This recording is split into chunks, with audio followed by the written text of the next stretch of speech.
كده تمام. بدأ التسجيل. أي حد هيدخل بقى بالتبعية، يعني في ناس بدأت تدخل تاني اهي. والله شطار. النهاردة هنتكلم عن إرشاد ذوي الاحتياجات الخاصة. لقيت لكم الكتاب بتاع دكتور أحمد عريبات، ده حلو لطيف، عجبني التقسيمة بتاعته. تقريبا مش السنة اللي فاتت، اللي قبلها كنت بدرس إرشاد ذوي احتياجات برضو، بس كنت بدرس من كتاب دكتور إيهاب الببلاوي، كان كويس برضو. خلينا نبدأ نتكلم. احنا ممكن ناخد ايه؟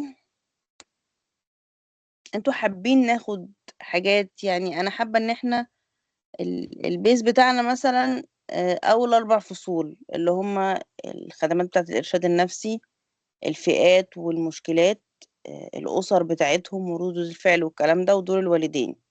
فاول 4 فصول هما البيز بتاعنا. ممكن بعد كده نختار كام اعاقة نتكلم فيهم كإرشاد.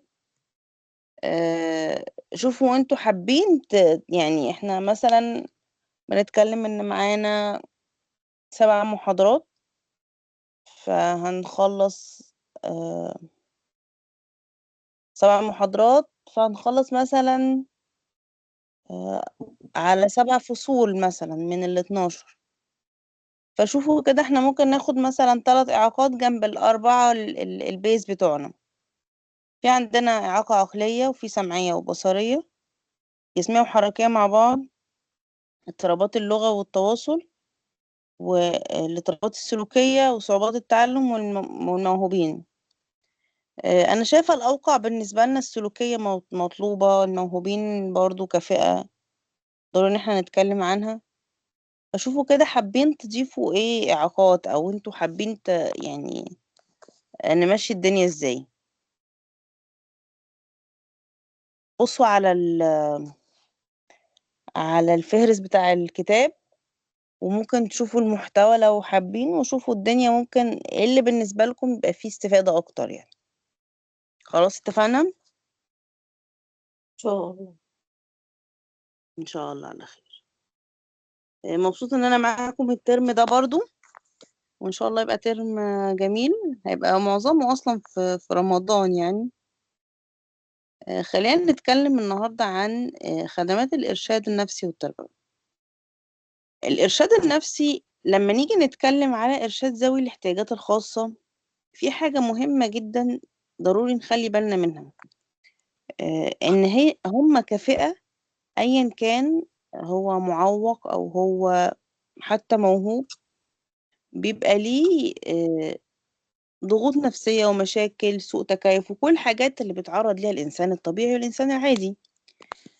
آه، فالحاجات دي موجودة عندهم زي اللي موجودة عند الأسوياء يعني. كمان فكرة إن يبقى في ضغوط نفسية جنب الإعاقة، دي حاجة بتزود المشكلة، أو بتعمل لها تخليها مضاعفة. تمام. وبتأثر إن هو يندمج مع الناس في المجتمع. أيا كان الشخص اللي عنده إعاقة، هو عنده طاقات يقدر يستغلها. احنا بنشوف الناس في المسابقات اللي هي البارالمبية بيعملوا حاجات قوية جدا. تخش حضرتك ممكن تقبليها. نعم. في ناس عايزة تدخل حضرتك ممكن تقبليها. عاوزة حد يقول عاوز حد يقبلهم عشان يدخلوا. تمام.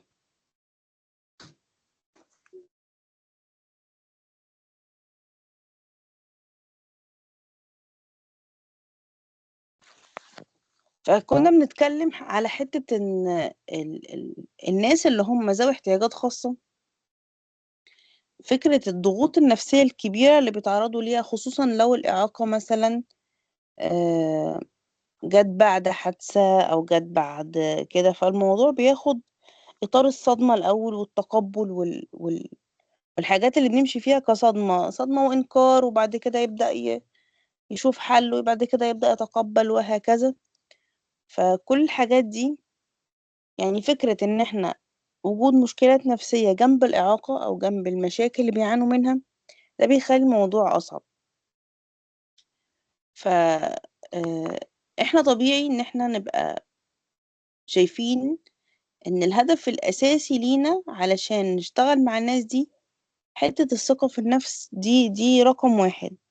لأن التعامل بتاع الناس اللي حواليهم معاهم سواء في الأسرة أو في المجتمع بشكل عام، سواء بتبقى نظرات الشفقة، نظرات يا حرام، هو ازاي قادر يتعامل مع بالشكل ده، نظرات الكلام اللي هو بقى انا ساعدك انا مش عارف ايه، الحاجات اللي بيبقى فيها حتى لو احنا ما بيبقاش الناس التانيين قصدهم ان هم يوصلوا لهم رسالة التقليل او كده، بس هي بتوصل. لان هم في العادي هم خلاص، في ناس بتبقى حاولت تأقلم نفسها على الوضع اللي هي فيه، تتعامل سواء كانت على كرسي متحرك لو إعاقة حركية، أو من مثلا من ذوي الإعاقة البصرية، فهم قادرين يمشوا بالعصاية، أو بيقدروا يكيفوا حالهم أو يشوفوا إزاي يقدروا يتحركوا. مش لازم التدخل بتاع الناس التانية اللي ممكن يكون هدف المساعدة بيبقى غالبا ما بيوفيش الهدف ده، قد ما بيحط فيهم حتة لأ أنا برضه مش الدنيا معايا مش مضبوطة، الناس اللي حواليّا بتشفق عليّا. فحتّة الثقة في النفس مهمة جدًا، وحتّة إن إحنا إن هو يلاقي لحياته قيمة أو لحياته معنى، لإن عادةً الناس أصلًا اللي بتبقى ما عندهاش إعاقة بيبقى عندها مشكلة كمان في معنى الحياة، فما بالنا لو حد فعلًا مثلًا فقد طرف من أطرافه، أو مولود بهذا الشكل، أو عنده إعاقة عقلية معيّنة، أو غيرها. حتّة إن هو يلاقي معنى لحياته أو يلاقي حاجة يعملها في حياته يحس فيها بالتميُّز، دي حاجة مهمة جدًا. حتّة الثقة في النفس حتّى لمّا إحنا نبدأ نشتغل معاهم عليها، الموضوع ممكن في بعض الأحيان في موقف واحد يوقّع حاجات كتير من اللي إحنا اشتغلنا عليها، بمعنى إن هو يعني لو اتعرّض لموقف فيه حَس فيه إن هو مش واثق في نفسه، أو حَس فيه إن بتقليل من الناس اللي حواليه حتّى ولو مش مقصود، الدنيا بترجع تُقع تاني. لحد ما يبدأ يتعلم هو إزاي يقدر إن هو يتعامل يعني. من ضمن الحاجات اللي مطلوبة مننا أو من الأهداف اللي إحنا عايزين نعملها عشان نوصل لحالة التكيُّف، أو إن هو يتكيّف مع البيئة بتاعته أو مع أوضاعه أو مع الحاجات دي، إن هو ننمّي قدرته إن هو يعرف يضبط انفعالاته ويديرها. حتّة التحكُّم فيها، كلمة التحكُّم أنا مش باحب أستخدمها أوي قد ما باحب أستخدم كلمة الإدارة، إن هو يدير انفعالاته ويقدر إن هو يضبطها، لإن كتير من الناس اللي عندهم إعاقة بيكون إحنا عارفين الفكرة بتاعة اللي هي العلاج المعرفي السلوكي، اللي هي الأفكار والمشاعر والسلوك، الثلاثي ده. فدايمًا أفكاره عن نَفْسه أو أفكاره عن أفكار الناس عنّه. يعني الناس شايفينّي إزاي، بيخلّوه دايمًا مشحون انفعاليًا بشكل كبير جدًا. هُم شايفينّي إزاي، هُم شايفين إن أنا مش قادر، هُم شايفين إن أنا مش هاعرف أعمل وهكذا، تمام. فحتّة انفعالاته أو إن هو يقدر يدير الدنيا دي، بيبقى بالنسبة له محتاج إن إحنا نشتغل عليها شوية. وحتّة إدارة الانفعالات تودّينا لناحية من العلاج اللي هي الDBT الجدلي السلوكي، علشان المهارات دي، أو المهارات بتاعة إدارة الانفعالات والكلام ده موجودة في الDBT أكتر. كمان من ضمن الحاجات اللي إحنا عايزين أو الأهداف اللي هتخلّينا نساعد الناس دي، إن هم يقدروا يتحكموا آآ في الأمور الانفعالية بتاعتهم، ويحاولوا إن هم لمّا يبقوا محتاجين مساعدة يطلبوها. حتّة طلب المساعدة، الأسوياء أو اللي ما عندهمش إعاقات أحيانًا كتير بيظنوا إنها عَجْز. يعني في ناس بتتأخّر في طلب المساعدة، خصوصًا لو نفسية أو أي نوع من أنواع المساعدة، أحيانًا طبية كمان، علشان الفكرة يعني سلوكهم في التأخُّر عن طلب المساعدة عن فكرة إن ده عَجْز. يعني كان في حد بس ما كانش ذوي إعاقة يعني، أو من ذوي الاحتياجات الخاصة. كانت واحدة بتتكلم، يعني هي جاية بصوا جايبة آخرها من كل حاجة. حياتها كانت يعني مدمرة على مستويات عدة، من أول الطفولة لحد الجواز، لحد عندها انفصال، جسمها بينفصل عنها في بعض الأحيان، بينمل منها، وضعها زي الزفت، صعب جدا. هي طب انتي في الوضع ده كله والرص ده وتاريخ الحالة الصعب ده، آم، يعني كانت مترددة انها تطلب المساعدة. ليه؟ لانها شايفة ان انا طول عمري انا اللي بساعد كل الناس اللي حواليا ومش محتاجة مساعدة من حد، بعد كل الحاجات اللي حكتها. في حتة طلب المساعدة، آه، إن هو يبقى عنده مهارة طلب المساعدة، دي حاجة مهمة جدا، خصوصا إن هو عنده إعاقة معينة.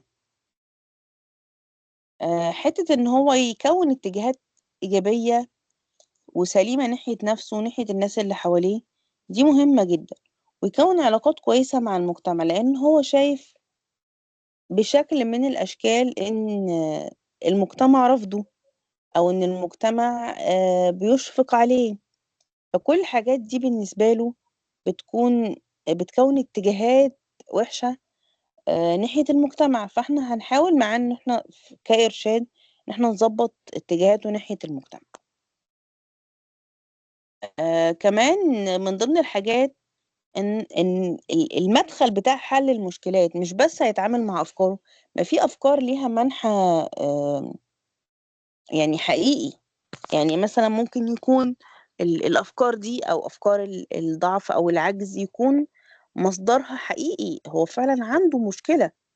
فمش هنقعد نصلح أفكار بتاعة العجز، نقوله بقى أنت حد كفء وحد عندك وعندك وعندك.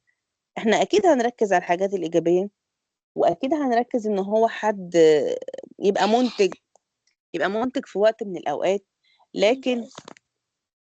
لكن فكرة إن هو نحل له المشكلات بتاعته، أو ثانية واحدة يا جماعة.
طيب نكمل يا جماعة.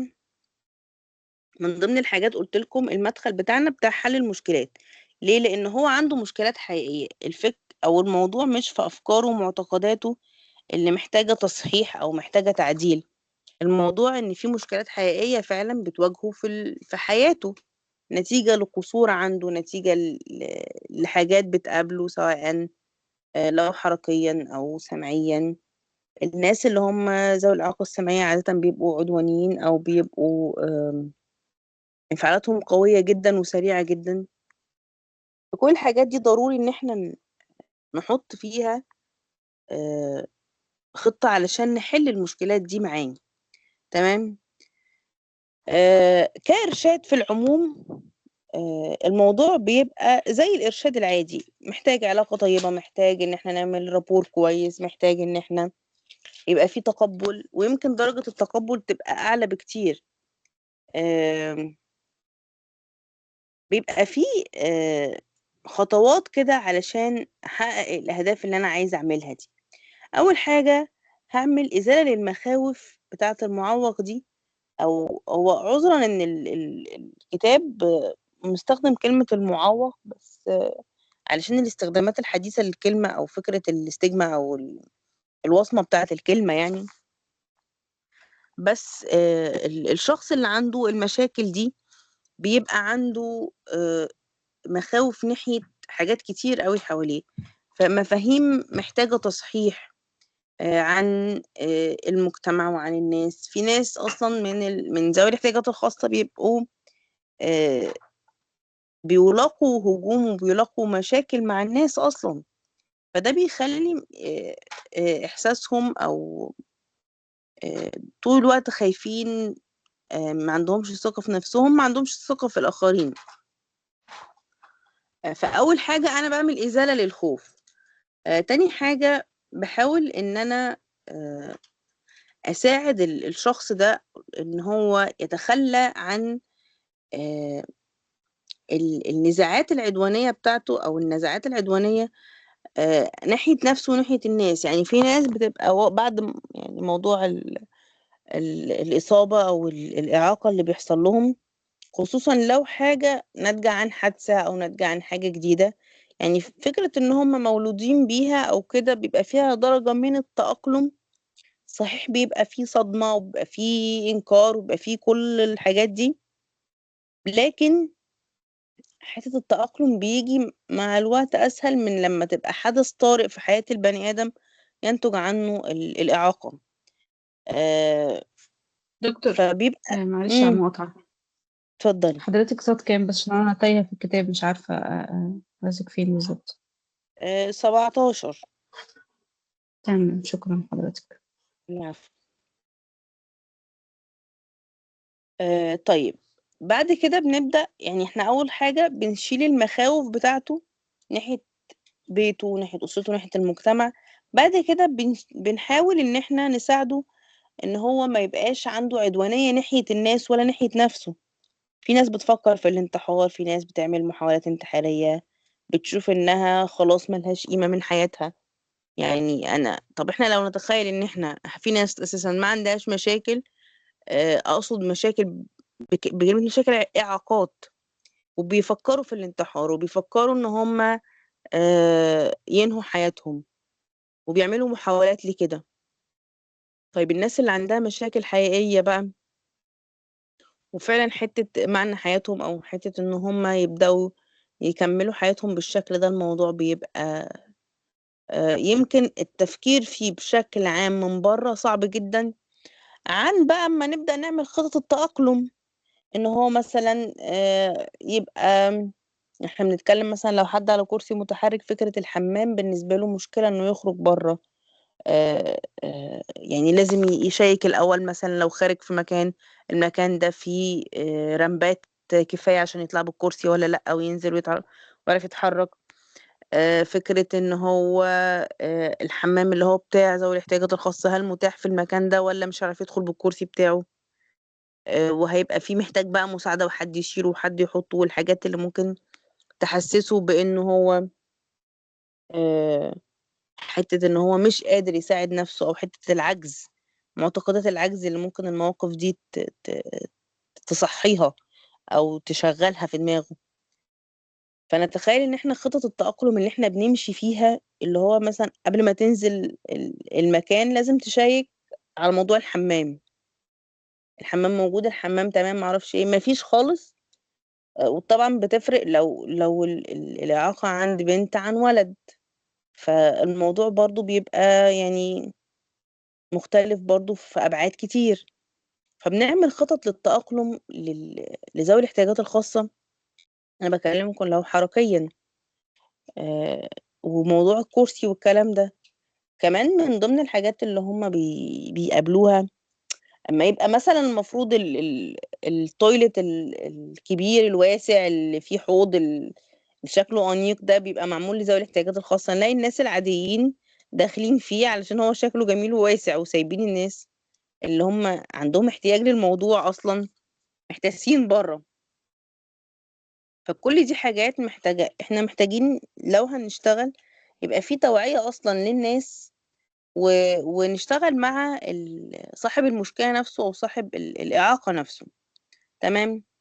حتة إن احنا نزود ثقته في نفسه، بس مش بالشكل المبالغ فيه بتاع التنمية البشرية ده، بتاع انت تقدر تعمل كل حاجة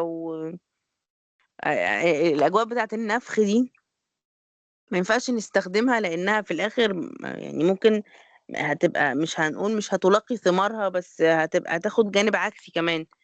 احنا هنزود ثقته في نفسه وفي الناس اللي حواليه اللي يقدروا يساعدوه. آه، بنشتغل على ناس اسمهم key persons، او الناس اللي حواليك اللي يقدروا ان هم يبقوا معاك ويساعدوك وانت واثق فيهم وهكذا.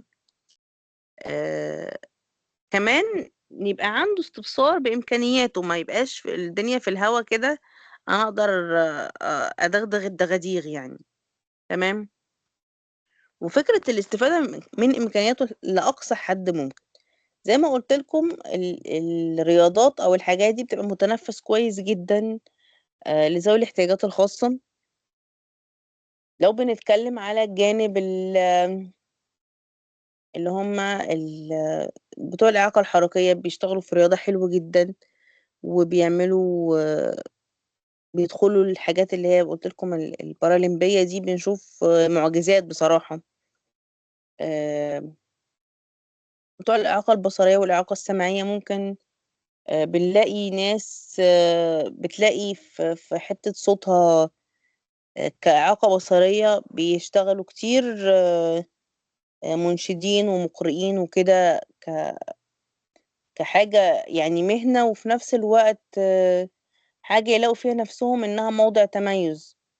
ففي حاجات كتير يعني، هي فكرة إن هو بس يلاقي الإمكانيات بتاعته، أو يبقى عنده استبصار بيها. ودي وظيفتنا في الإرشاد، إن هو يبقى مستبصر بإمكانياته ويعرف إزاي يعني يجيب أقصاها أو يجيب آخرها. تمام. أه حتة التجنب للإحباط بقى، كتير من المواقف اللي بتبقى محبطة للفئة دي بالذات، أو الفئات بتاعت ذوي الاحتياجات الخاصة، أه في وسط المجتمع لحد ما يبدأ زي ما قلنا إن هو يمشي في خطط التأقلم، إن هو يبدأ يتأقلم ويحس إن أه ال- الحاجات دي طبيعية بيعدي بيها. عارفين زي اللي ايه، زي اللي كل شوية مثلا لما يعدي من مكان حد يرش مية، فهو متوقع خلاص ان هو فلان اللي قاعد في المكان ده هيرش مية، فخلاص انا كل ما اعدي هحاول ان انا يعني ايه ما اجيش ناحية المية اللي بيرشها وخلاص. فده الفكرة بتاعت اللي هي احنا بنعملها كتأقلم. احنا عارفين ان مثلا طنط فلانة دي لما هتقابلك هتقولك يا حرام يا حبيبتي،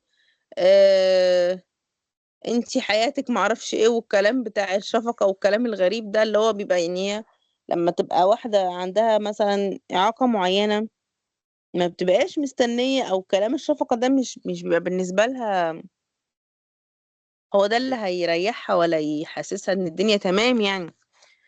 فمن ضمن الحاجات إن احنا نخليه أو يعني يحاول إن هو يتجنب الإحباط في المواقف اللي هي المكررة بالنسبة له، لان هو مش كل مره مثلا انا بيحصل معايا نفس الموقف انا هستجيب نفس الاستجابه، خصوصا لو الموقف ده مؤذي بالنسبه لي. هاخد مناعه مع الوقت وابدا ان انا اتعامل مع مشاعر الاحباط. انا حاسس بالاحباط دلوقتي لان الناس دول عملوا كذا كذا كذا، لكن الناس دول عندهم هم مشكله اصلا في الفهم وفي التقبل فده لا يعنيني ناحيتهم ان هم عندهم الامر ده. آه كمان بنبدأ نساعده ان هو الفكرة بتاعت التقبل اللي احنا بنشتغل بيها اصلا مع اللي ما عندهمش اعاقات، دي ضروري اكتر نشتغل بيها مع الناس اللي عندهم اعاقات، ان هم يبدأوا يتقبلوا حالتهم. آه يبدأوا يتقبلوا ان في حاجات مش هيعرفوا يعملوها. يعني الناس اللي عندهم إعاقة عقلية كمان بنشتغل مع الأسر اللي عندهم إعاقة عقلية. احنا في تدريب معين كده ان هم يبدأوا يعتمدوا على نفسهم، وده لما بينجزوه بيبقى حاجة جميلة جدا.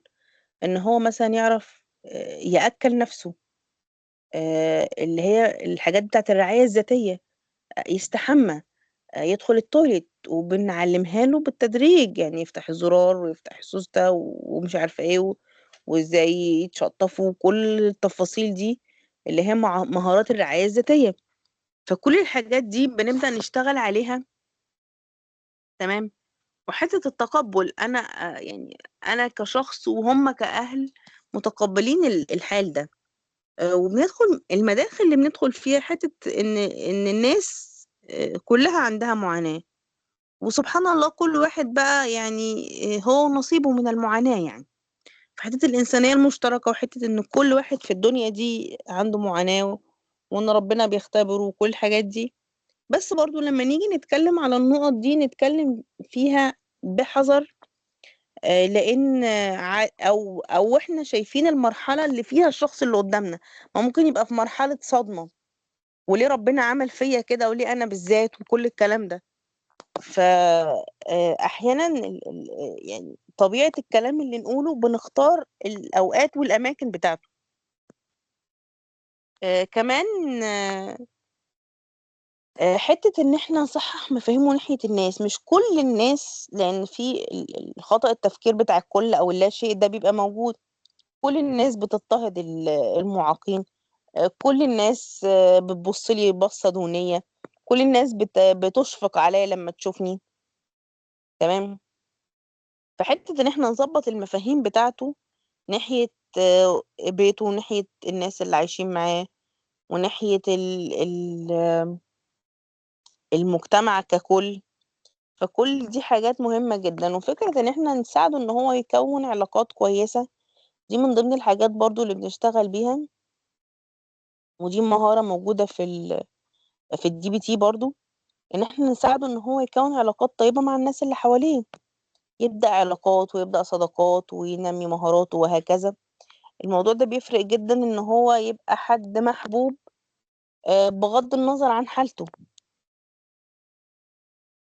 من ضمن الحاجات كمان اللي كنت بتكلم فيها في الكتاب بتاع دكتور إيهاب الببلاوي، كان فكرة الزواج نفسها. الزواج من شخص من ذوي الاحتياجات الخاصة. واتكلمنا فيها بشكل ديني، واتكلمنا فيها بشكل يعني مين يقبل والحاجات دي. في ناس بتقبل، وفي ناس ما عندهاش مشكلة. الفكرة في التقبل نفسه بتاع الطرف التاني، وهو عارف ان هو يتحمل أعباء إضافية وتصرفات وتفاصيل كتير يعني. من ضمن الحاجات اللي قلنا ان احنا هنتكلم فيها، او ان احنا هتبقى هي دي الكور بتاعنا في اننا نحقق الاهداف بتاعتنا. الخطوات اللي نحقق بيها الاهداف هي حتة الضبط الانفعالي. تمام. او ادارة الانفعالات. تمام. وفكرة تأجيل الإشباع بالنسبة له برضو، دي حاجة مهمة جدا. حتة إن احنا نساعده إن هو يحط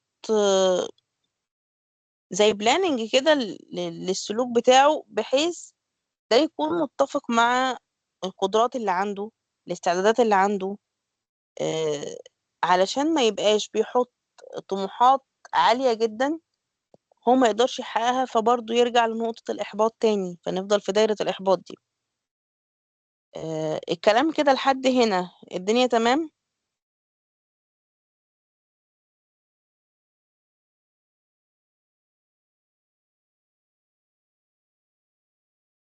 تمام يا دكتور. هو بس ما ينفع تمام.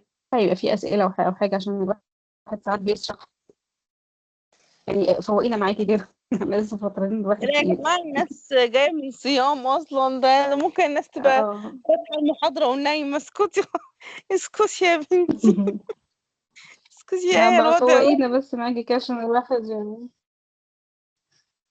اه أسأله والله كده. الوضع محشي صعب عامل فعلا. عمايل. المحشي عمل البط يا بنتي. ربنا يتولانا إن شاء الله ونكمل محاضرة. طيب هراجع معاكم بسرعة كده. احنا اتكلمنا النهاردة ان احنا عندنا هناخد المحاضرتين ارشاد ذوي احتياجات، وقلنا ان احنا الكور بتاعنا 4 فصول، ونختار بقى 3 اعاقات حلوين كده عشان يعني يبقوا معانا اللي نحبه يعني. تمام. اتكلمنا ان احنا ليه بنعمل ارشاد لذوي الاحتياجات الخاصة. هم زينا يعني، مش زي مش بفرق تفريق عنصري يعني. بس الناس ذوي الاحتياجات الخاصة عندهم مشاكل شبه الناس الأسوياء أو الناس اللي ما عندهمش مشاكل، أو ما عندهمش إعاقات، زي حتة الضغوط النفسية، زي حتة المشاكل بتاع سوء التكيف والكلام ده كله. ردود الفعل بتاعتهم في الموقف والظروف، هم بشر، تمام. لكن الفكرة في الموضوع حتة إن هو عارفين قدراته مش مساعداه، أو طول الوقت حاسس زي ما قلنا بالإحباط ناحية اللي بيحصل له. فأنا عندي هدف عام إن الشخص ده يوصل للتكيف. يبقى الهدف العام بتاعي إيه يا جماعة؟ الشخص اللي شغال معايا ده، أو اللي أنا شغال معاه إرشاد، وهو من ذوي الاحتياجات الخاصة أيا كانت المشكلة اللي عنده، حتى لو موهوب على فكرة.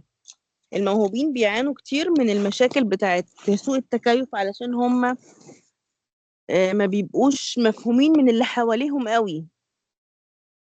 فأول حاجة إن هو يتكيف من خلال إيه؟ من خلال أول حاجة يبقى أنا عندي الهدف العام إن هو يتكيف.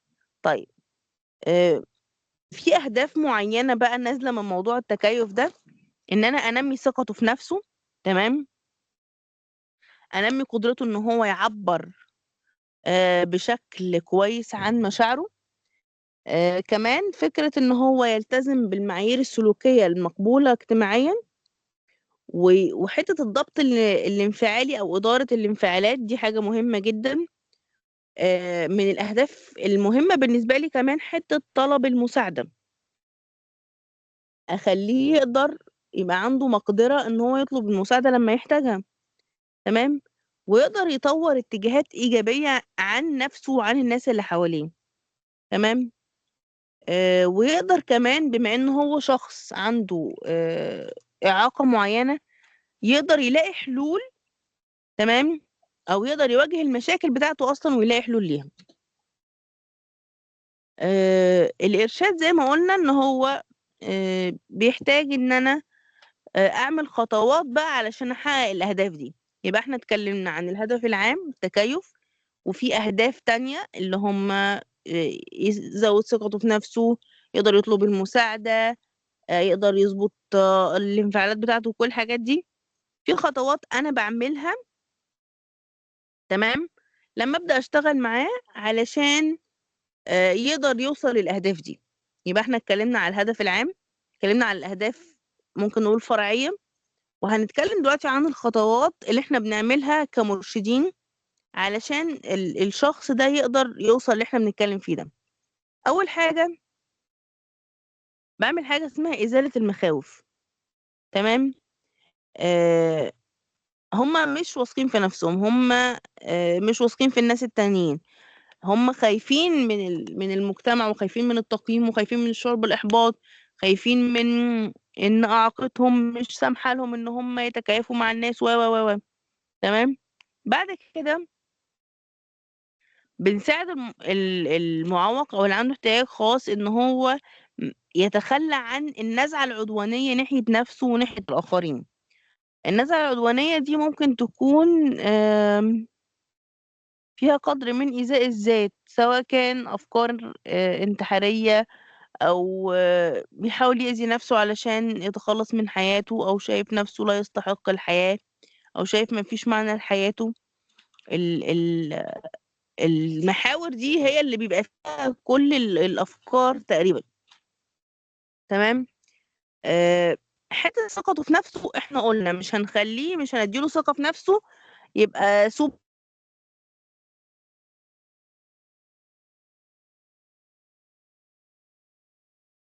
ابصار بالامكانيات بتاعته دي، وكمان ازاي ان هو، تمام.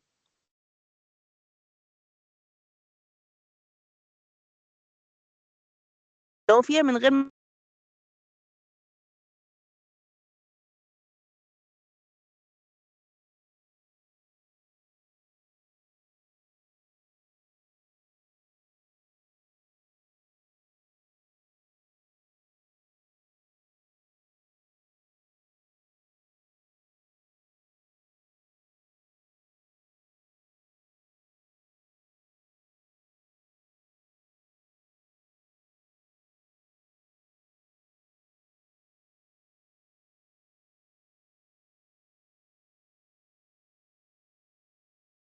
الصوت تمام يا جماعة؟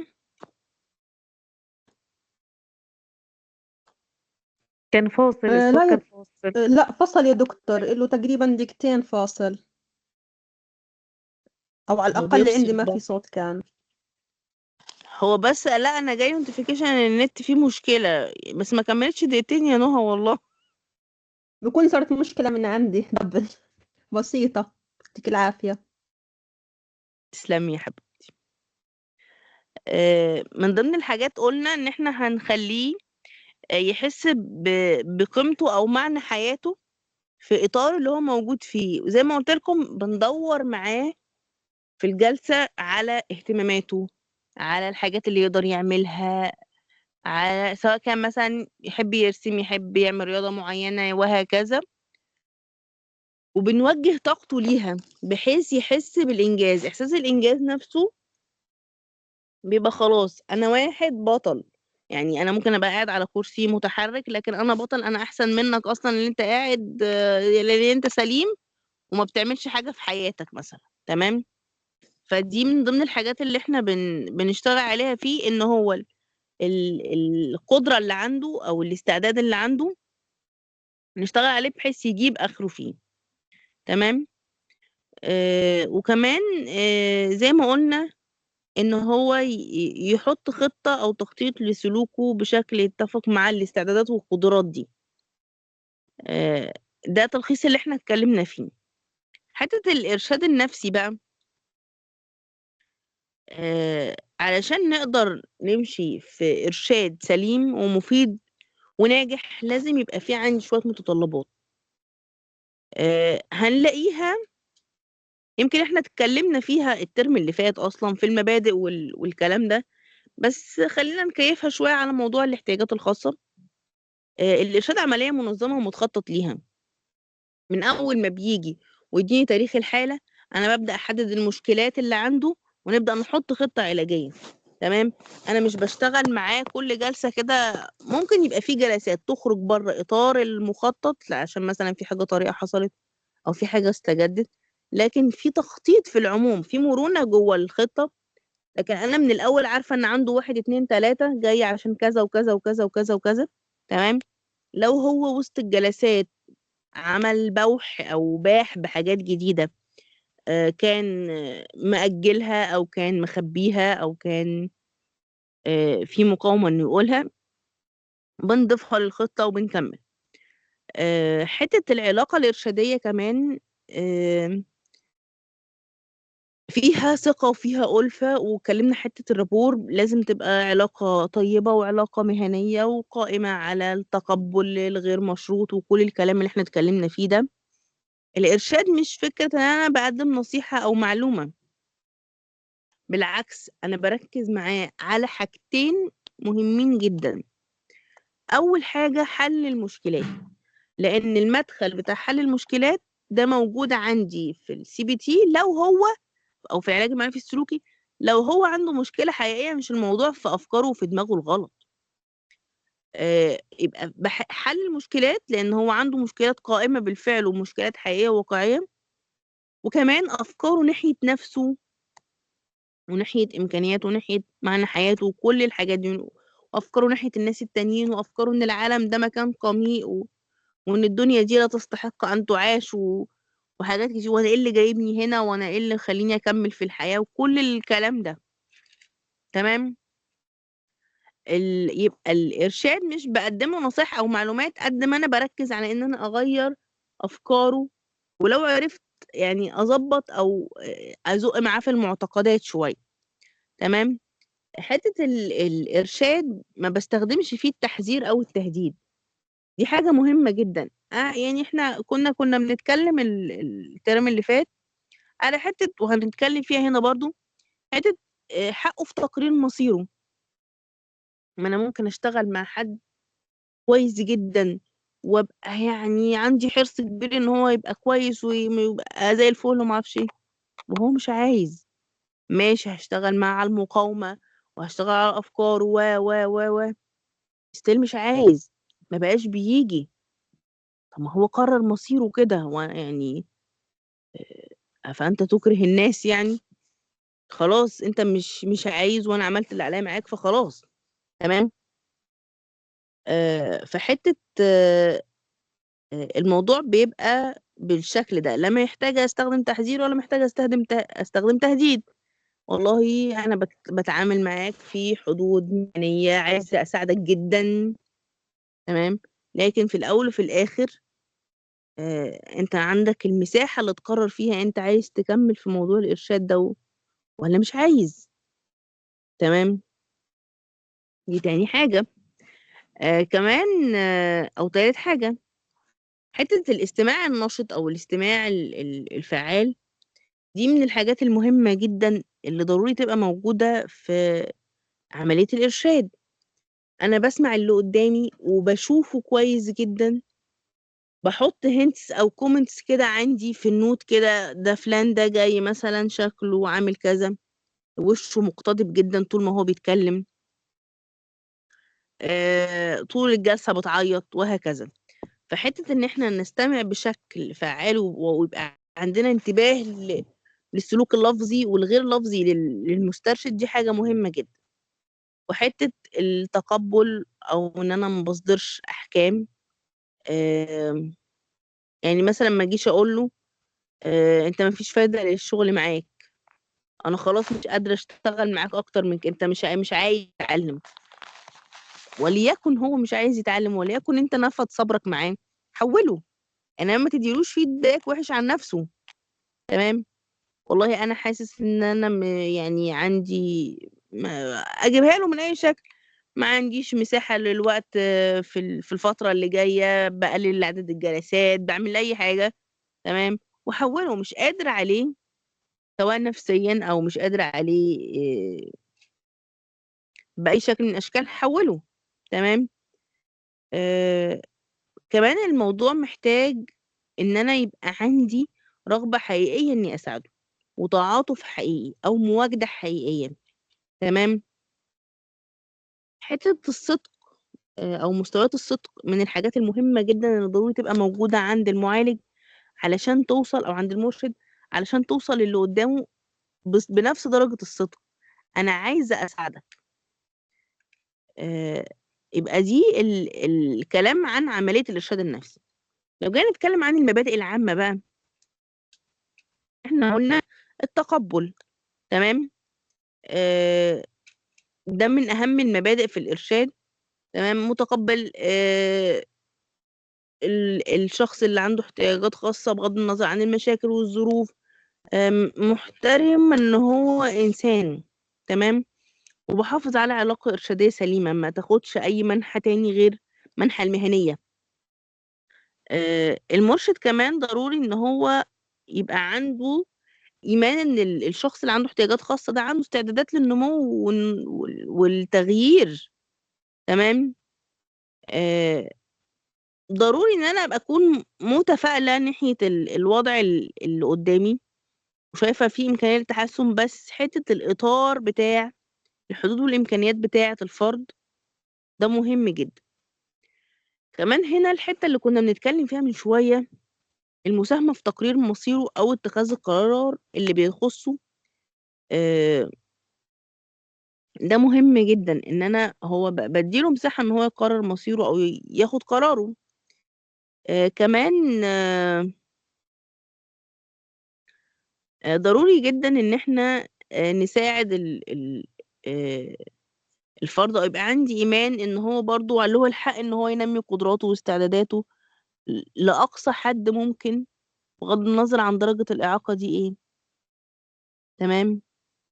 كمان ضروري نبقى فاهمين وإحنا داخلين عملية إرشاد لحد عنده احتياجات خاصة، إن إحنا مش داخلين طريق مفروش بالورد يعني، هو عنده خبرات سابقة صعبة جدًا، وضروري إن هو آمم بيبقى داخل أصلًا عنده تقييمات ليك، بيبقى داخل عايز يشوف اللي قدّامه ده هيتصرّف إزاي ويتعامل إزاي في كذا موقف، يعمل لك تيستات كده وأنت قاعد في الجلسة عادي ما فيش مشكلة، تبقى عارف إن بيتعمل لك تيست وما فيش أي مشكلة خالص، تمام. آآ ضروري كمان نبقى عارفين إن هو عنده احتياج ان هو يحس بخبرات ناجحة. تمام. علشان كده ضروري ان احنا نساعده على حاجة زي كده. زي ما اتكلمنا احنا بنشتغل معاه او بنشوف ايه الحاجات اللي هو يقدر يعملها، اصل كل واحد ربنا اداله حاجة يعني. تمام. فبنجرب، نفع معاه الحاجة دي ماشي، ما نفعتش ما حبهاش ماشي، وهكذا لحد ما نلاقيه ثبت على حاجة وبدأ يتفوق فيها أو يحس فيها بنفسه. تمام. أه حتة الفشل أو كده، أو الصورة الفاشلة عن الذات، أو إن هو حد مش ناجح أو مش قادر يحقق أو هكذا. تمام. دي من ضمن الحاجات اللي محتاجين إن احنا نشتغل عليها برضو. من ضمن الحاجات حتة القدوة، ان انا بخلي نفسي نموذج لذوي الاحتياجات الخاصة ان هو يقلده. وكمان مش بس القدوة كشخص في التعامل، العلاقة الإرشادية نفسها بتبقى ريفرنس ان هو يرجع له. طبيعة العلاقة، طبيعة العلاقة نفسها ينمزج منها للعلاقات اللي بره. ضروري جدا ان الأسئلة اللي انا بتكلم فيها او بسألها ما يبقاش الهدف بتاعها فضول، قد ما انا لا يعني انا مش عندي فضول ناحية الموضوع، او يبان ان انا لا بقى وايه اللي حصل وما اعرفش ايه وازاي تم الكلام ده وكل الكلام ده. قد ما هو بس انا يعني حتة ان انا ابقى داخل، مش هقول ماشي على قشر بيض معاه، بس عارف ان انا في اسلوب من الكلام ضروري يبقى الاطار جواه، علشان ما يحسش ان انا داخل مثلا اتعدى على خصوصيته. تمام. فضروري الاسئله اللي انا بطرحها ليه تكون واضحه ودقيقه، وهدفها ان انا احصل على معلومات مش حاجه تانية. تمام. عشان اعرف اساعده. لو جينا نتكلم على اساليب الارشاد بقى بتاعه ذوي الاحتياجات والاسر، في عندي اسلوب فردي. تمام. وده العادي اللي هو بيبقى انا 1 to 1 بتكلم معاه وهكذا. في ارشاد بيكون الجمعي، ده بقى ليه ضوابط معينة. ان الناس اللي يبقوا في المجموعة ما يزيدوش عن 6 اشخاص، عشان اعرف احكم الدنيا او كنترول الدنيا. وممكن ابقى انا وحد تاني معايا، يعني انا مش ممكن ما بقاش لوحدي، ممكن يبقى معايا مرشد تاني او حد بيساعدني في الموضوع، علشان نقدر نظبط الموضوع يعني. واطار الكلام واطار الحوارات والحاجات اللي الناس دي بتتكلم فيها مع بعض، وكل الكلام ده يبقى بالنسبة لي مظبوط. مظبوط بمعنى مش هقول متحكمة فيه، قد ما اقول ان انا بعرف اديره. يعني ما الموضوع ما يوصلش مثلا انهم يتخانقوا مع بعض، ما يوصلش ان هم يعتدوا على بعض لفظيا، ما يوصلش ان هم يبقى في تشاجر او تراشق والكلام ده. لان ممكن مثلا يبقى حد بيتكلم عن تجربة خاصة بيه، نلاقي حد هاجمه في حتة ان احنا بنحط رولز او بنسيت رولز على قواعد الجلسة العلاجية، وازاي نتعامل مع بعض وازاي نتقبل وازاي نسمع. كل الحاجات دي ضروري تبقى محطوطة من ضمن الضوابط. كمان المشكلات بتاعت المجموعة ضروري تبقى متشابهة، علشان الناس اللي بتحضر تحس انها مستفيدة. دي اول نقطة. تاني نقطة، علشان يبقى في قدر من التعاطف موجود بسبب الاشتراك في نفس المشكلة. كمان في وقت محدد احنا هنبقى محددينه للعمل مع الناس دي، مع المجموعة. الدنيا مش مفتوحة. تمام. حتة ضبط الحركة بتاعت الناس. وطبعا القواعد بتاعت الجلسة نفسها ما ينفعش ان نعترض مثلا على كلام حد، نتقبل كلام الناس وإلى آخره.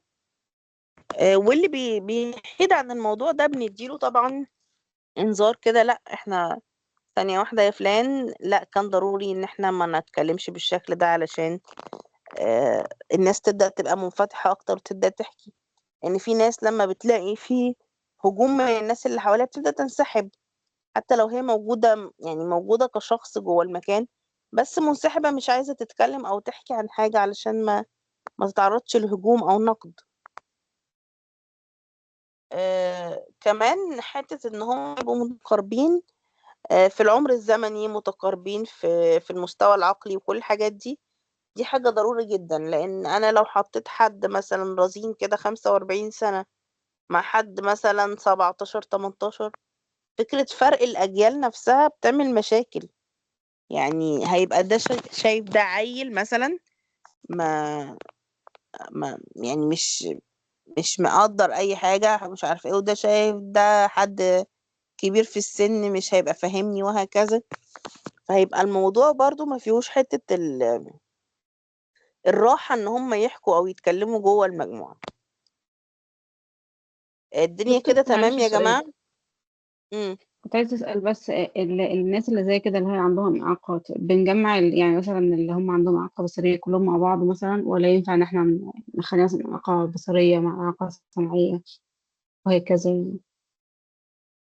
هو يفضل ان نفس الإعاقة تبقى مع بعضها، علشان مم. بصي، فكرة التعاطف اللي بحكي فيها، مم. لو انا مثلا جايبة مجموعة عندهم إعاقة حركية، فواحد بيتكلم على موقف التويليت مثلا، مم.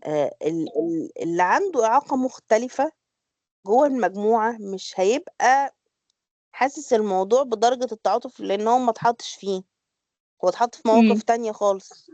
فاهماني؟ أيوة.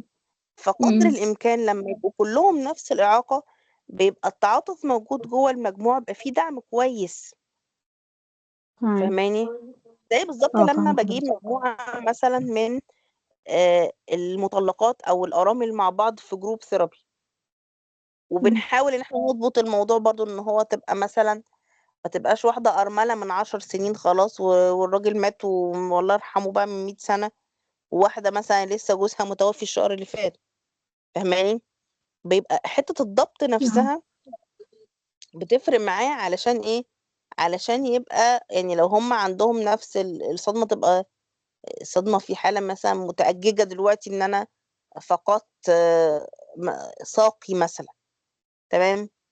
ففكرة ان هم يبقوا في نفس الليفل او في ليفلات متقاربة ونفس الإعاقة والكلام ده كله، بيفرق جدا. تمام. بيفرق جدا، بيخليهم حتة التعاطف بينهم وبين بعض كويسة. وحتة الإنسانية المشتركة اللي أنا بتكلم فيها، لا مش أنا لوحدي اللي في الموضوع، ده في ناس تانية، ده في ناس بتتعرض لحاجات أصعب. تمام. مم. بنعمل برضو موضوع العلاج الجمعي ده في المدمنين، يبدأوا يحكوا عن المشاكل بتاعهم، والحاجات دي بتفرق جدا معاهم. حتة الانفتاح وحتة التقبل، يعني احنا بنحط رولز التقبل. يعني اللي هيتقال ده ايا كان اللي هيتقال، طبعا هيبقى في حدود حدود اخلاقيه وحدود، يعني بنحط الروح نفسه، بيخلي الناس اللي موجوده عندها كمان، بيفتح لها مجال للمشاركه. يعني لما حد يبدا يحكي عن موقف حصل له، بيبدا ينور في دماغ اللي حواليه، انا حصل لي حاجه زي كده في الوقت الفلاني، انا حصل لي حاجه زي كده، مش عارفه ايه، انا كمان اتعرضت لموقف تاني، مش عارف. فاهماني؟ فبيبدا الموضوع ياخد منحى حتة الحكي أو كده، ده تنفيذ انفعالي. وفي نفس الوقت هم بيبقوا حتة التعاطف، وحتة لا أنا مش لوحدي في الموضوع ده. لأن كمان إحساسه إن هو في الموضوع لوحده بيبقى بالنسبة له محزن جدا. أنا ما حدش زي، أنا كل اللي حواليا عايشين حياتهم و فاهماني؟ ف... فالموضوع بيفرق جدا لما يبقى بشكل جمعي، يعني مع وجود زي ما قلت لكم القواعد دي، ان انا ممكن يبقى معايا حد بيساعدني في الجلسة عشان نديرها سوا. العدد ما يزيدش عن 6 عشان الدنيا ما توسعش مني قوي، ويبقى في يعني كلام جانبي بين اتنين وكلام معرفش ايه، لا هي الدنيا كلها محكومة بيننا وبين بعضنا. تمام. المشكلات تبقى متشابهة. كمان بيبقى في وقت احنا محددينه، يعني فلان هيتكلم مثلا معاه 5 دقايق يتكلم عن الحاجة اللي حصلت، اللي بعده 5 دقايق، وهكذا. بحيث نستثمر في حاجة اسمها استثمار الوقت والدور، ان انا استثمر الوقت اللي انا موجودة فيه في الجلسة، واستثمر دوري كمرشد في ان انا اساعد الناس اللي موجودة دي. تمام. كمان في حاجة من انواع الارشاد اسمها الإرشاد باللعب دي جميلة جدا علشان تغير سلوك فيه مشكلة، أو سلوك مش مرغوب فيه إن هو يبقى موجود. ممكن أفهمكم أكتر موضوع العلاج باللعب ده. يعني مثلا لو عندي طفل عنده إعاقة عقلية، هنقول إن هي بسيطة، علشان يعني الإعاقات الشديدة بيبقى صعب إن احنا نشتغل معاه المدخل ده مبدئيا يعني. فلو عندي مثلا طفل عنده إعاقة عقلية وفي نفس الوقت عنده نوبات غضب شديدة، أنا هدفي من الإرشاد باللعب في الفترة اللي أنا فيها دي، أو في الجلسة الإرشادية دي، إن أنا مثلا محتاجة إن أنا أقلل نوبات الغضب، أعلمه بدائل سلوكية كويسة، أخليه يعبر عن أو أنمي مهارة إنه يعبر عن مشاعره. لأن هي نوبات الغضب جاي من إيه؟ هو مش عارف يقول عايز إيه، فبيخبط بقى. فمثلا هنعمل لعبة. اللعبة دي مثلا عارفين اللي هي الكروت اللي هي بتاعت وش غضبان، الايموجيز دي، وش غضبان وش فرحان وش خايف وهكذا. وهنعمل الإشارات زي بتاعت إشارات المرور مثلا، ونجيب عرايس. تمام. هناخد مثلا العروسة أو الدبدوب ده كان عايز يلعب مثلا، وحد خد اللعبة بتاعته. تمام. ممكن نقول بقى، يعني نسأل الطفل الدبدوب ده حاسس بإيه دلوقتي، ونعرض قدامه اللي هي الكروت اللي هم الأحمر والأصفر والأخضر، حاسس بغضب ولا بضيق ولا هادي. تمام. يقول مثلا أحمر. تمام. نخليه نعلمه يعبر عن آه، الغضب، أنا غضبان، أنا زعلان. تمام. نبدأ نعلمه تمارين تنفس، بس من خلال، مش هقول له بقى خد نفس عميق، ده حد أنا بشتغل مع حد إعاقة عقلية. ممكن نشغل تمرين نفس مثلا بإن نخليه مثلا يشم وردة بلدي. تمام. شم الوردة. تمام. فده يبقى تمرين تهدئة بالنسبة له برضو. تمام. أو إن هو مثلا يطفي شمعة، حتة النفس إن هو يشم وردة، ياخد شهيق والنفخ بتاع الشمعة. تمام. نعلمه السلوك البديل بقى. ممكن يكون مثلا ان هو يبدأ يدوس على الكرة اللي هي بتمط، المطاطية دي اللي هي بيدوسوا عليها بإيدهم دي كتفريغ للانفعالات. يشد حبل، يضرب مخد، يعمل أي حاجة. تمام. وأكيد بنستخدم التعزيز. أنا فرحانة جدا أو مبسوطة جدا إنك قلت زعلان، بدل ما تبدأ تصرخ. يعني أنت قلت إن أنت زعلان، دي حاجة كويسة إن أنت عبرت. تمام. وهكذا. فده من ضمن الحاجات اللي هي بتاعت العلاج باللعب، اللي ممكن نعملها اللي هم ذوي الاحتياجات الخاصة. في عندنا إرشاد تاني، الإرشاد بالفن أو العلاج بالفن. العلاج بالفن ده من الحاجات الجميلة قوي، اللي بتساعد برضو على موضوع التنفيذ الانفعالي.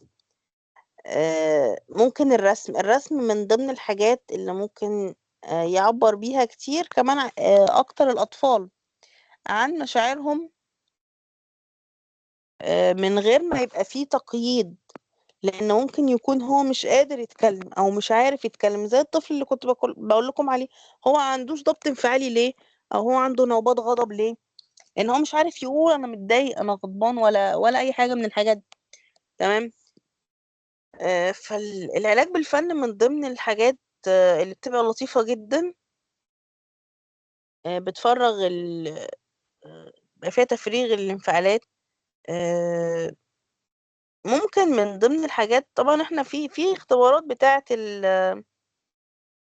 اللي هي رسم الرجل ورسم البيت وبيرسموا الأسرة والكلام ده كله.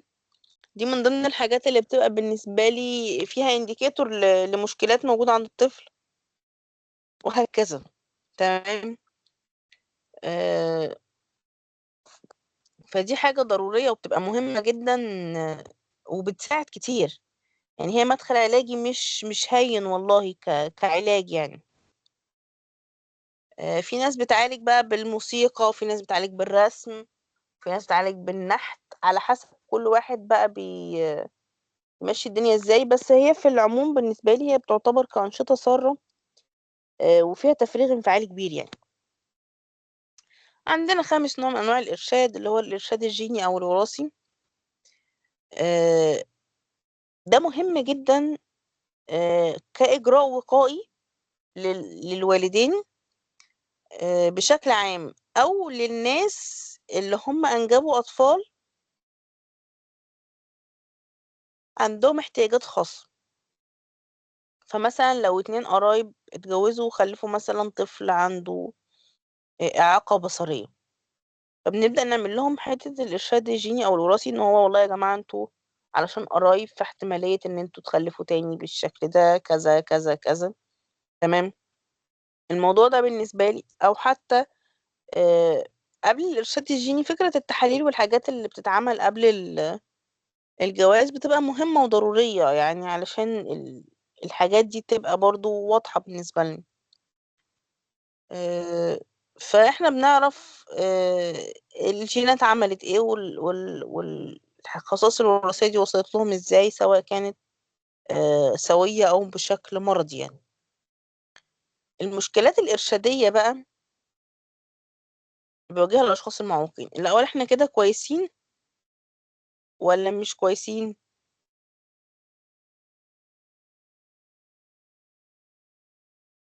لا تمام معاك يا دكتور. هو احنا مكملين لحد الساعة كام ان شاء الله؟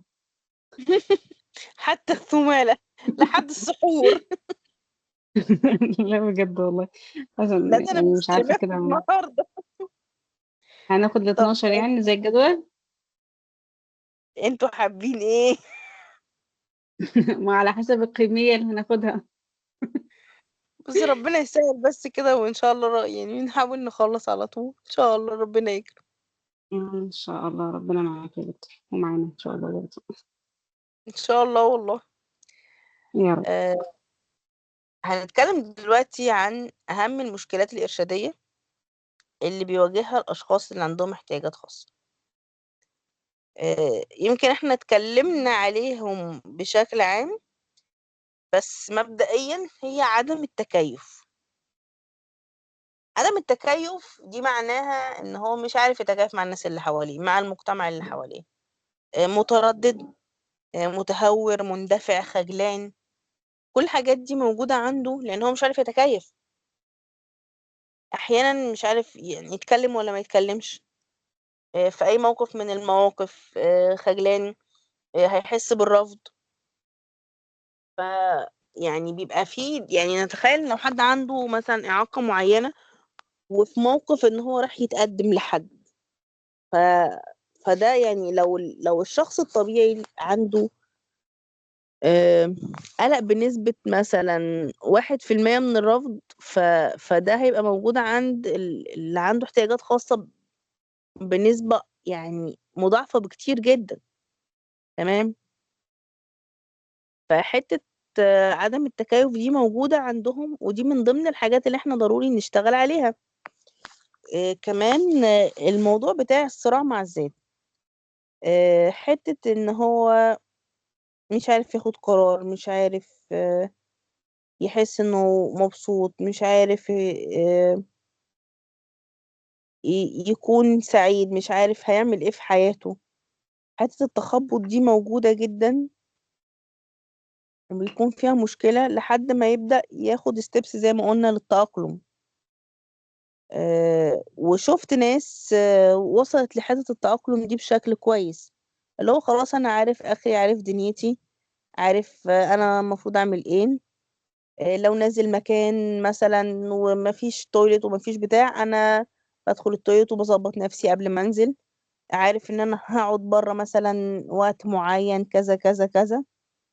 الوقت ده ما يزيدش عن كذا علشان ما اضطرش مثلا يبقى فيه بالنسبة لي مشاكل نتيجة ان انا عايزة اروح التويليت او يعني بيظبطوا امورهم هم بخطط تأقلم معينة. بيبقى زي روتين كده بيمشوا عليه فالدنيا بتظبط. تمام. مع الأخذ بعين الاعتبار إن الواحد ما يشفقش على نفسه وسط الروتين ده، إن هو إيه، يا حرام أنا لا حول ولا قوة إلا بالله بقيت بعمل كده. تمام. آه، فده بالنسبة لي بيبقى درجة كويسة جدا من التأقلم يعني. من ضمن الحاجات اللي بنشتغل عليها تاني العلاقات مع الآخرين. زي إحساسه بالأذى، إحساسه إنه بيتضر من مجرد إن هو بيبقى ماشي في الشارع أصلا. يعني في ناس بتؤثر إنها تفضل قاعدة في البيت فترة طويلة جدا وتكتئب على إنها تخرج وتواجه الناس في الشارع. وإحنا بنتكلم على فئات حساسة جدا يا جماعة يعني. آه، كفاية نظرات الناس اللي ممكن تبقى مش بتعمل كده بقصد، لكن هي بتعمل كده، ده بيحصل بيطلع منها. تمام. فهم بيبقوا مأذيين ومضرورين، مش عارفين يعملوا صداقات، خايفين من النبذ. خايفين من ان هم في وقت من الأوقات يبقوا خاضعين للي حواليهم أو مسيرين، يعني الناس بتمشيهم زي ما هم عايزين. حتة إن هم منسحبين اجتماعيا دي موجودة. حتة كمان احتياجاته هو وتلبية احتياجاته من الناس اللي حواليه. يعني فكرة إن هو محتاج مساعدة أو محتاج أي حاجة من احتياجاته، وإن احتياجه ده احنا كلنا بنلبي احتياجات بعض، احنا موجودين في حياة بعض عشان نساعد بعض. لكن إحساسه إن هو لأ، أنا يعني احتياجي ده موجود عند حد تاني وهكذا. كمان على المستوى بقى بتاع العاطفي وكده بيبقى عندهم إحساس كبير بالرفض أو النبذ، أو إن هم هيكونوا مش مقبولين. في ناس المشاكل بتاعتها دي لو في شريك يعني آه، توافق معاهم وقال ما عنديش مشكلة وكل الكلام ده، يعني بيكون في مشاكل جوه العلاقة في إن أما يبقى الشريك ده أو الشريك ذوي احتياجات خاصة ما عندوش ثقة في نفسه أساسا. فطول الوقت شايف إن اللي قدامه ممكن تبقى مثلا آه، مش شايفاه أحسن واحد، أو شايفة الناس اللي حواليه أحسن منه، أو في بعض الأحيان ممكن في بعض المشاكل أنا إيه اللي خلاني عملت في نفسي كده. فبيبقى في تبعات لمشاكل كتير جوه كمان العلاقات تزق في حتة الثقة في النفس وفي الإحباط. كمان من المواضيع اللي بتبقى صعوبات بتواجه الأشخاص ذوي الاحتياجات الخاصة إن هو ما عندوش دافعية أصلا إن هو يعمل حاجة. آه، الحماية الزايدة اللي بتبقى حواليه ممكن من الأسرة أو كده بتخليه مش قادر يتفاعل اجتماعيا بشكل كويس. فإحنا بنحتاج في الإرشاد إن هو نعمل له درجة استقلالية بشكل معين، زي ما اتكلمنا على حتة مهارات الرعاية الذاتية. دي مهارات الرعاية الذاتية احنا بنتكلم من حد عنده إعاقة عقلية. يعني معلش هي مش والدته هتفضل طول الوقت تحميه وتلبسه وتوديه التويليت لحد ما يبقى عنده كام سنة. ف- فحتة الرعاية الذاتية بتنمي قدر من الاستقلالية على قد ما نقدر، وفقا زي ما قلنا للحدود اللي قدامي. من ضمن الحاجات كمان اللي بتبقى المشكلات اللي بيواجهها الأشخاص ذوي احتياجات حتة مفهوم الذات. على حسب الإعاقة بقى سواء كانت كاملة أو دائمة أو كده، مفهوم الذات بيتأثر جدا، لأن هو ده أنا بشوف نفسي إزاي، بقيم نفسي إزاي. تمام. آه، فكل الحاجات دي بتأثر حواليا في مفهومي عن ذاتي. زي ما قلت لكم بيحتاج كتير ان الشخص اللي عنده احتياجات خاصة ان هو يبقى واثق في نفسه اكتر، ويشوف ذاته بشكل ايجابي. وضروري طبعا ابقى عارفة الخبرات اللي حصلت في الطفولة وتاريخ الحالة والكلام ده عشان اقدر اطلع منه ازاي هو شايف نفسه. من ضمن الحاجات اللي اتكلمنا فيها أو المشكلات اللي عندهم هي حتة الإحباط والغضب. الغضب دايما بيكون موجود، وده اتكلمنا في حتة إدارة الانفعالات، نتيجة للإحباط في مواقف كتير. يعني هو بيبقى داخل حاطط الإحباط أوبشن محتمل بدرجة كبيرة. أنا داخل أحبط أصلا في الموقف ده. تمام. هم مش بيعبروا عن مشاعرهم، شايفين إن المعاناة دي جزء من نفسهم، جزء من ذواتهم. آه، ممكن يتريقوا على الناس اللي حواليهم، ممكن يكونوا لاذعين شوية في الكلام، وده بيخلي الناس اللي حواليهم تاخد جنب شوية من حتة إنها تكون معاهم صداقات. فإحنا اتكلمنا في النقطة دي على المشكلات الاسترشادية اللي بيواجهها الأشخاص اللي عندهم احتياجات خاصة.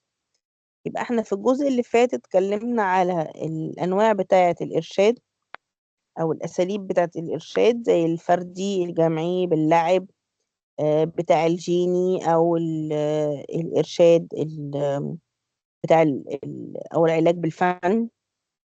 دي الأنواع اللي بنستخدمها. اتكلمنا عن المبادئ العامة في الإرشاد، وهي يعني شبه اللي احنا اتكلمنا فيه قبل كده، لكن متكيفة شوية على حتة ذوي الاحتياجات الخاصة. اتكلمنا على عملية الإرشاد بتمشي ازاي، واتكلمنا على أهم المشكلات اللي هي مفهوم الذات عندهم، الإحباط والغضب، إن هم عندهم اعتمادية ودافعية، أو مش هنقول دافعية، يعني حتة ما عندهمش الدافعية إن هم يزقوا نفسهم في حاجات نتيجة برضو إحساسهم بالغضب والإحباط. حتة العلاقات مع الآخرين دي بالنسبة لهم مشكلة. الصراع مع الذات، والأساس هو عدم التكيف، أو الشمسية الكبيرة اللي تحتها كل الكلام ده إن هم مش متكيفين أساسا.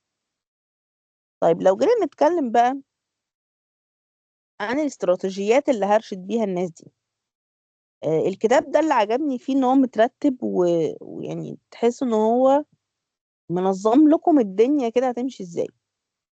الاستراتيجيات بتاعت الإرشاد بقى، إحنا قلنا آه الناس اللي عندهم احتياجات خاصة بيواجهوا مشاكل كتير، مرتبطة بقى نفسيا، ومرتبطة جسميا، ومرتبطة انفعاليا واجتماعيا.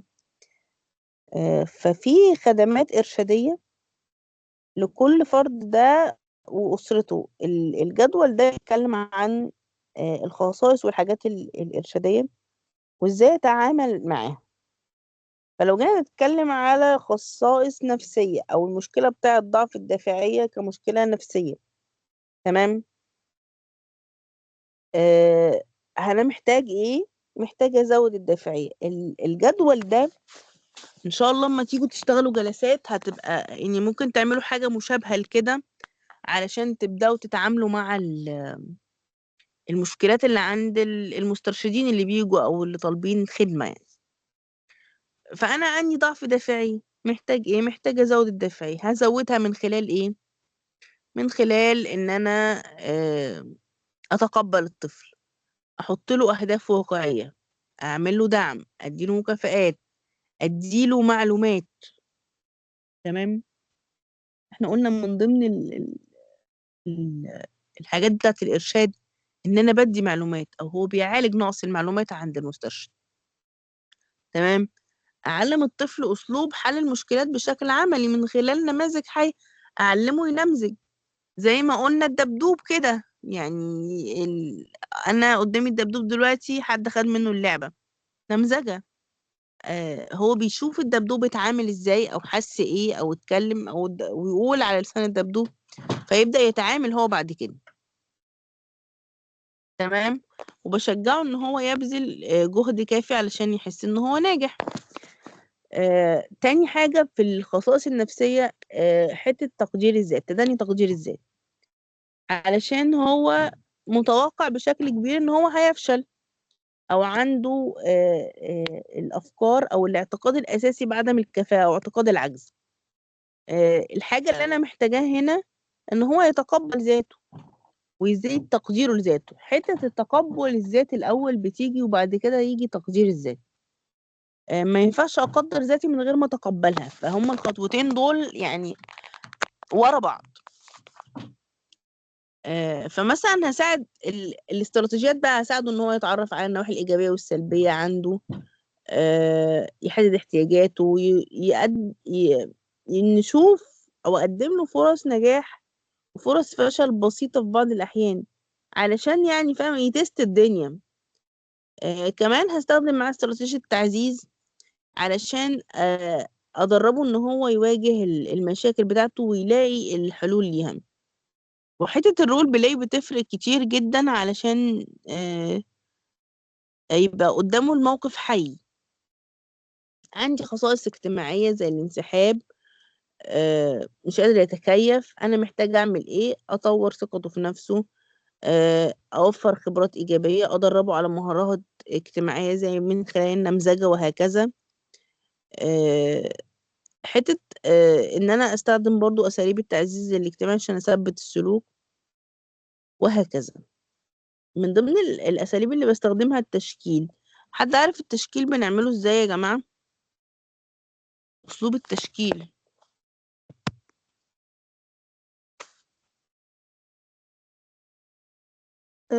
دكتور، اسلوب التشكيل اسلوب من المدرسه السلوكيه، بنعمل فيه انه احنا بنشوف الطفل، وبنخليه نعلمه مهاره معينه او طريقه معينه، مثلا انه يلبس مثلا يلبس الجاكيت الصبح. فاحنا بنقسم المهام اللي بيعملها لخطوات صغيره، الله وكل ينور عليك. مهمه من المهمات بس يتعلمها بنديه تعزيز معين عبال ما يصل للشكل النهائي، انه يلبس مثلا القميص كله مع بعضه. فمثلا لو زرر الزر الاول لبس الجاكيت مثلا، هي تعزيز. حط ايده بالكم لبس تعزيز. زرر الزرار الاول له تعزيز، وهكذا يعني شوي شوي عبال ما نوصل للسلوك النهائي المطلوب تشكيله. الله ينور عليك، شطورة يا نهى. يعطيك العافيه دكتوره. تمام. فمن ضمن الحاجات اللي احنا بنستخدمها أسلوب التشكيل زي ما نهى اتكلمت فيه كده وهكذا. هو هنا جايب في جدول مجموعة من المشكلات اللي بتواجه الطفل، سواء كانت على الجانب النفسي، الاجتماعي، الانفعالي، زي ان هو مش قادر يتحكم في انفعالاته، وبنقول برضو مش عارف يدير انفعالاته. انا محتاجة ايه؟ محتاجة ادربه انه يسيطر على انفعالاته. فمثلا حتة التعرض نفسها لحالات فشل بسيط، ودربه من خلالها على مهارة ضبط الذات. دي حاجة مهمة أوي، حاجة بتفرق جدا. ليه؟ لأن أنا بعرضه لخبرة فشل أهو، بس مش بقتله يعني في الجلسة. حاجة فشل بسيط أو تعرض لإحباط بسيط وهكذا. وبنبدأ ندربه إن هو يعمل ضبط لنفسه أو ضبط ذات في المواقف دي. أدربه إن هو يعبر عن المشاعر، أعرفه أصلا يعني إيه مشاعر وإزاي يسمي المشاعر. وكل المهارات دي بتفرق جدا معاه. حتة العدوان، في ناس بتكون عدوانية جدا ومش قادرة تضبط سلوكها. تمام.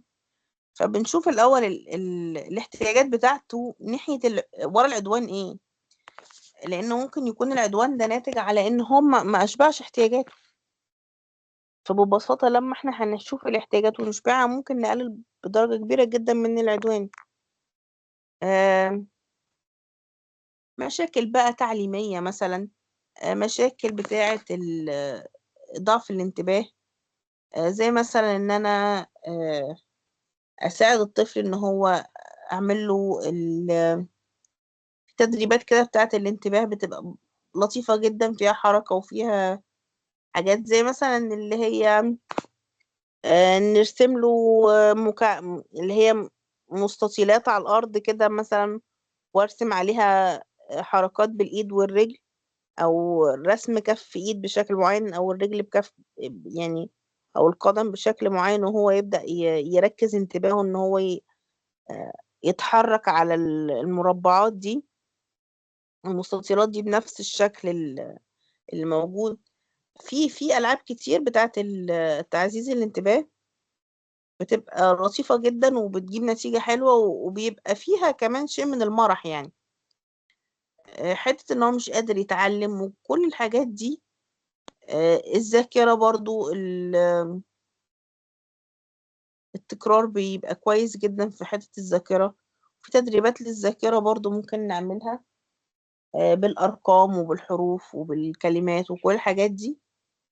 من ضمن الحاجات كمان ان هو مش عارف يختار مهنة في المستقبل، وهنا هنيجي في حتة بقى إرشاد مهني. ان انا ببدأ اشوف المهنة اللي تتناسب مع قدراته وامكاناته الجسمية، امكاناته العقلية.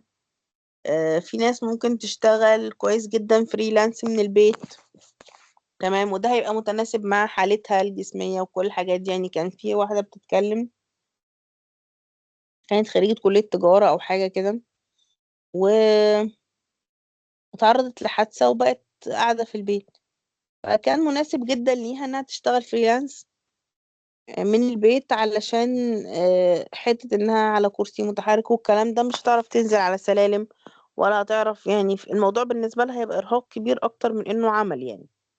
فحتة إن حد يشتغل من البيت أو كده، ده يعني يساعد ناس كتير برضه. طيب أنفذ الكلام ده إزاي؟ من خلال إن الأساليب أو الاستراتيجيات بقى، اللي هي بدرب بشكل فردي، بدرب بشكل جماعي. فكرة النمذجة، لعب الأدوار، التمثيل، وكل الحاجات دي كاستراتيجيات بتساعدني إن أنا آه، أوصل لدرجة كويسة من نتائج مرضية شوية مع الفئات دي. كمان التمارين بقى بتاعة الاسترخاء وكل الحاجات دي، مشاهدة الأفلام، كل الكلام دي، البرامج نفسها اللي أنا بستخدمها عشان تعديل السلوك، كل الحاجات دي بتساعدني إن أنا أحقق الأهداف بتاعتي مع ذوي الاحتياجات الخاصة. طيب لما نيجي نتكلم على الأسرة بقى، الأسرة نفسها يعني فيها توترات كبيرة جدا. أحيانا في بعض الأسر لما بتلاقي طفل عنده مشكلة، ما يعني في بعض الأسر، يعني مش هنعمم، بس بنلاقي الأب بيقولك إيه، أنت اللي خلفتيه فأنت شيليه، امشي ويسيبهم. بنلاقي حالات انفصال، بنلاقي حالات كتير من إلقاء اللوم. يعني هو أنا اللي جبته لوحدي، هو أنا جايلك بيه. يعني بيبقى في كلام بقى من هذه النوعيات يعني كتير قوي. فهما محتاجين برضو خدمات إرشاد. وفي جدول تاني هنلاقيه في صفحة 29 بيتكلم على الأسر نفسها بقى، أخدين الحتت بتاعة الدنيا اللي هم ماشيين فيها، من أول حاجة، من أول الصدمة والاحتياج إن هم يعرفوا الحالة شكلها إيه ويعبروا عن مشاعرهم. وهنا في حتة الصدمة بيبقى عندهم احتياج كبير للمعلومات، تمام. آه ان هم يتسمعوا كمان من ضمن الاستراتيجيات دي، حاجة مهمة جدا ان انا اسمعهم كويس واشوف هم عايزين يقولوا ايه وعايزين يعبروا عن ايه، كتنفيذ انفعال ليهم وكاستفادة ليا انا عشان افهم تاريخ الحالة وعشان افهم وضع الأسرة شكله ايه من جوه. النكران، لا ابننا كويس، ابننا زي الفل، مفيش اي حاجة، تمام، ده شوية وهيبقى كويس، وكل الكلام ده بنبدأ ان احنا نحطهم على ارض الواقع، بس مش بشكل، مش بقفلها في وشهم يعني، بس بوضح لهم الدنيا بشكل ابسط علشان موضوع النكران ده نطلع منه يعني.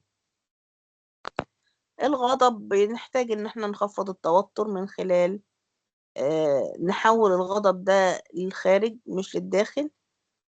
نقبله، نحوله للخارج، بمعنى ان احنا بقى نعمل اي حاجة من الحاجات اللي هي بتنفس الغضب، مش نوجه الغضب ناحية نفسنا ان احنا بنلوم نفسنا ونأذي نفسنا والكلام ده. المساومة، آه، المساومة هنا معناها آه، ان انا دلوقتي طب لو هو بقى كويس، طب لو هو بقى معرفش ايه، طب ما هو لو كان عامل كذا كان هيحصل كذا. هنا بنحط توقعات واقعية وحقيقية للموضوع، عشان ما يبقاش مطلوب من المرشد نفسه ان هو يعني مش هنقول يعمل من الفسيخ شربات، بس يعمل نقلة نوعية في حياة الأسرة وحياة الطفل وحياة الأشخاص يعني. تمام. فبننزلهم لحتة الواقع بشكل هادي يعني. حتة الاكتئاب بيبقى موجود برضو في الأسر كتير.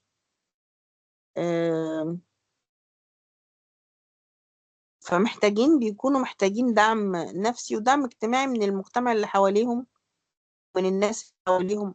الناس اللي حواليهم نفسها ما تبقاش مصدر إزعاج أو تزود في الأمور اللي عندهم. حتة إن هم مش متقبلين الطفل. أحيانا كتير أنا بقول لكم يعني، شفت كتير اللي هو شيلي شيلتك انت اللي خلفتيه ومفيش اب خلاص،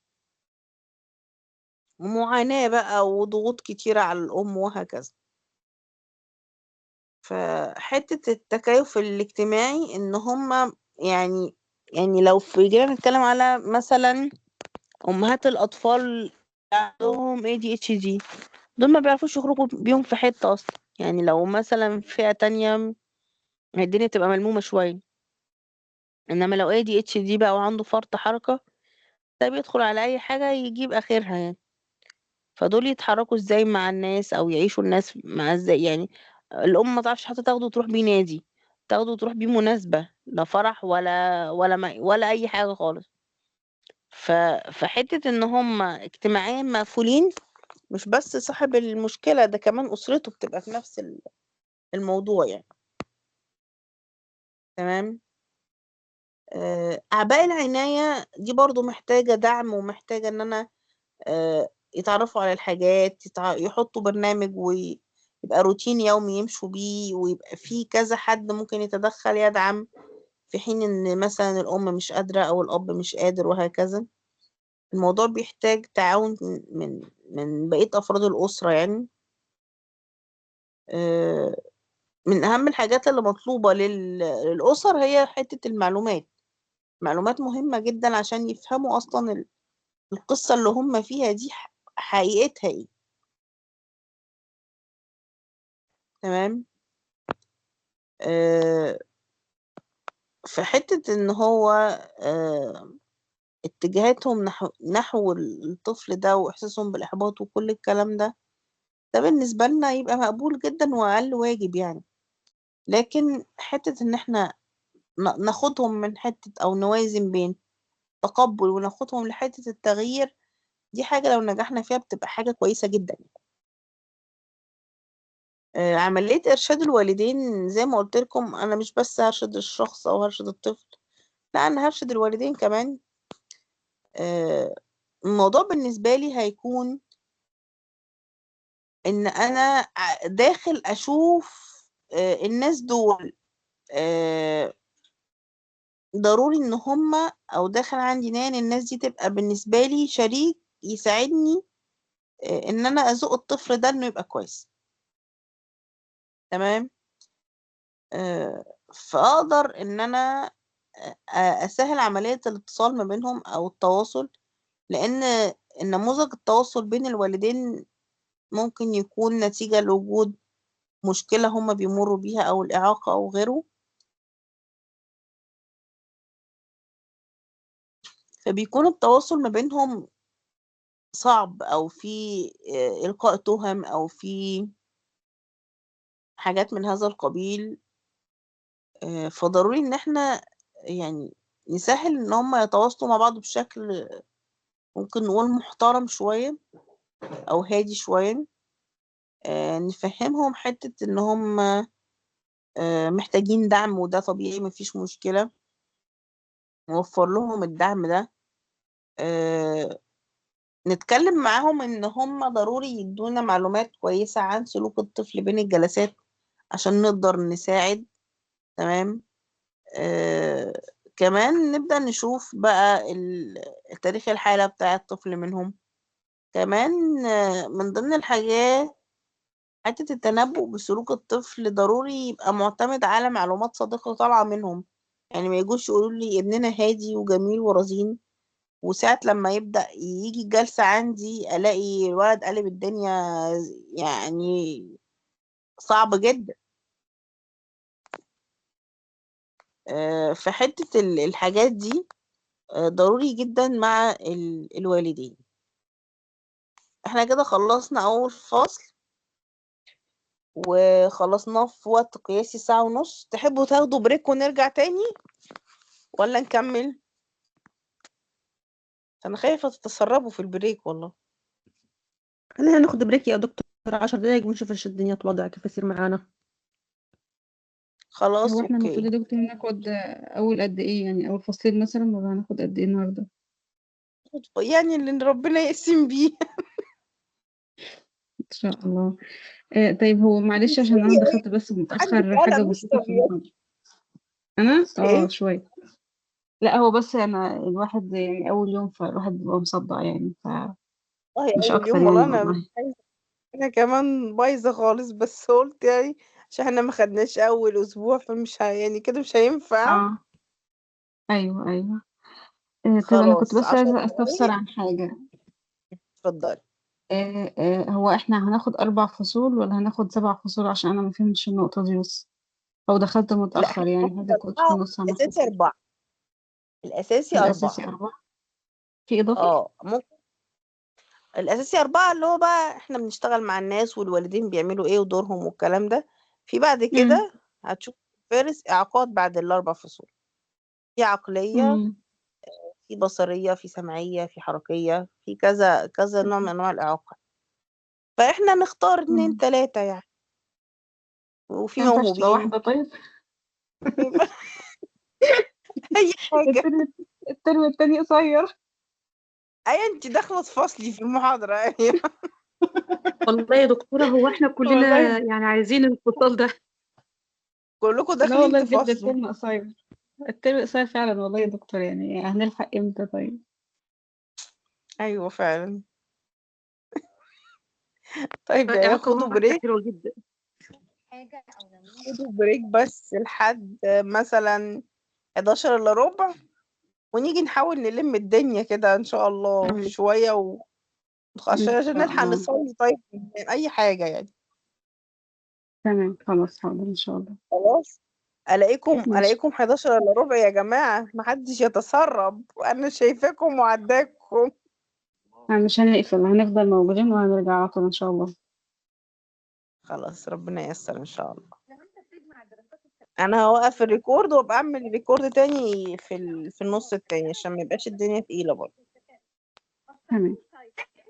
تمام. اشوفكم على خير كمان 10 دقايق.